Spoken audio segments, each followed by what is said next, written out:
Principal causa de perda irreversível da visão. O glaucoma afetará 80 milhões de pessoas em 2020 e 111,5 milhões em 2040, segundo projeções da Organização Mundial da Saúde, OMS. No Brasil, há escassez de informações confiáveis e atualizadas sobre a prevalência da doença, que neste ano é o tema central da campanha Abril Marrom, cujo objetivo é prevenir e combater os diversos tipos de cegueira. O que sabemos é que nos últimos anos tem havido mais casos por causa do envelhecimento da população e por se fazer mais diagnóstico hoje do que no passado, diz Nara Gravina-Ogata, especialista em glaucoma infantil e adulto pelo Hospital das Clínicas da Universidade de São Paulo, USP, e membro do Conselho Brasileiro de Oftalmologia, CBO. É uma enfermidade crônica e degenerativa do nervo óptico, estrutura que envia as imagens do olho para o cérebro, normalmente associada ao aumento da pressão intraocular. Essa medida indica a tensão no interior do olho e tem valor médio de 16 mmHg, mas até 21 mmHg ainda é considerada dentro do limite da normalidade. Ele provoca um estreitamento do campo visual, fazendo com que a pessoa perca progressivamente a visão periférica. Nara explica que, na maioria dos casos, é assintomático. É uma doença bem silenciosa. Se instala e vai progredindo lentamente, durante meses ou anos, sem a pessoa perceber. O problema é que, quando recebe o diagnóstico, o nervo óptico costuma estar bem danificado e a visão periférica já muito comprometida, afirma. A patologia tem origens variadas, sendo a genética uma das mais relevantes. Para se ter uma ideia, filhos de portadores de glaucoma têm de 6 a 10 vezes mais chance de desenvolvê-lo. Idade avançada também eleva os riscos. No geral, a incidência aumenta a partir dos 40 anos, chegando a 7,5% aos 80, assim como o uso de colírios com corticoide de forma indiscriminada e sem acompanhamento médico, já que eles podem causar aumento da pressão intraocular. A atenção ainda deve ser redobrada em diabéticos, cardiopatas, vítimas de trauma ou lesão, por exemplo, uma bolada ou cotovelada no olho, e pessoas de etnia africana ou asiática. De acordo com o Ministério da Saúde, a prevalência da doença é 3 vezes maior e a chance de cegueira 6 vezes maior em latinos e afrodescendentes em relação aos caucasianos. São vários os tipos de glaucoma.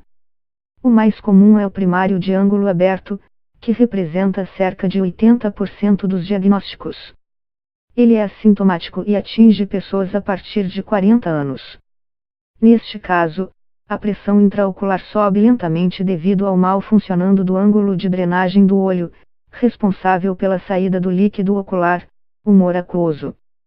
Via de regra, a perda de visão começa nos extremos do campo visual e, se não for tratada corretamente, acaba por comprometer toda a visão. O primário de ângulo fechado, com maior incidência em asiáticos e portadores de hipermetropia, ocorre quando o ângulo de saída do humor aquoso é bloqueado, geralmente pela íris, e o fluido não consegue ser drenado. O glaucoma congênito se dá quando a criança nasce com uma má formação no sistema de drenagem do fluido do olho. Seus sintomas incluem olhos sem brilho e de coloração azulada, lacrimejamento, fotofobia e aumento do tamanho do globo ocular. Pode se manifestar logo após o nascimento ou na infância. Este é um tipo pouco frequente, mas é fundamental o diagnóstico precoce para tratamento imediato, pontua Vilma Lelis Barbosa, oftalmologista, membro do Conselho Brasileiro de Oftalmologia e presidente da Sociedade Brasileira de Glaucoma, SBG. E ela acrescenta, o teste do olhinho, reflexo vermelho, obrigatório em algumas cidades, é a oportunidade perfeita para o pediatra avaliar possíveis doenças oculares em recém-nascidos. Outro tipo de glaucoma é o de pressão normal. Diferentemente dos demais, neste ocorre dano ao nervo óptico mesmo sem a elevação da pressão intraocular. Suas causas são desconhecidas, mas sabe-se que tem uma associação com problemas vasculares. Há ainda o secundário, desencadeado por fatores externos, como inflamação, trauma e uso de colírios de corticoide por tempo prolongado sem indicação e acompanhamento médico, o pigmentar, causado pela oclusão do ângulo de drenagem do olho por pigmento que se solta da íris, e o pseudoesfoliativo, provocado pela obstrução do sistema de drenagem do humor aquoso por depósitos fibrilares anormais. Como a maioria dos casos é do tipo assintomático, o diagnóstico da doença se dá na consulta oftalmológica de rotina. Nesta ocasião, informa a médica Nara Gravinogata, é imprescindível que seja feita a medição da pressão intraocular e o exame de fundo de olho, para analisar o estado e o funcionamento do nervo óptico. Dependendo do caso, também podem ser necessários mais alguns testes, como campimetria computadorizada, avalia os defeitos do campo visual, paquimetria ultrassônica, mede a espessura da córnea, tomografia de coerência óptica, verifica as estruturas da retina e do nervo óptico, e retinografia, checa possíveis alterações no fundo do olho, complementa. Vale salientar que pessoas a partir de 40 anos e quem tem histórico familiar de glaucoma precisa procurar o oftalmologista com mais frequência. Na avaliação, serão ponderados os fatores de risco e determinada a periodicidade das visitas. Uma vez diagnosticado o glaucoma, o tratamento se dá com base no seu tipo e estágio.